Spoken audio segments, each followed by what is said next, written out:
আসসালামু আলাইকুম সুধী দর্শক, আমি ডাক্তার মোহাম্মদ শফিকুজ্জামান অপু, একজন ইউরোলজিস্ট এবং অ্যান্ড্রোলজিস্ট। তো আমার কাছে দেশ এবং দেশের বাইরে থেকে অনেক রোগী, পুরুষ রোগী আমার কাছে আসেন, যারা লিঙ্গ উত্থানজনিত সমস্যা নিয়ে আসেন।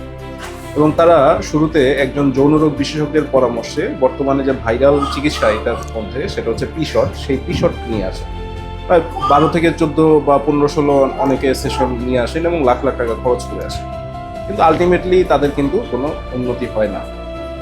কারণ কারণটা হচ্ছে পিশট কিন্তু আসলে আধুনিক কোনো স্বীকৃত চিকিৎসা ব্যবস্থা নয় লিঙ্গ উত্থানজনিত কারণে। তো এই কারণে আপনারা পিশট নামক যে ভাইরাল চিকিৎসা, সেটা থেকে দূরে থাকবেন, সচেতন থাকবেন এবং প্রকৃত চিকিৎসার জন্য ইউরোলজিস্ট এবং অ্যান্ড্রোলজিস্টের কাছে আসবেন। প্রপারলি ইভালুয়েটেড হয়ে চিকিৎসা করলে আশা করি সুস্থ হবে। আমার একজন রোগীর রিভিউ পরবর্তী ভিডিওতে পাবেন আপনারা, তো সেটা দেখার জন্য অপেক্ষায় থাকুন।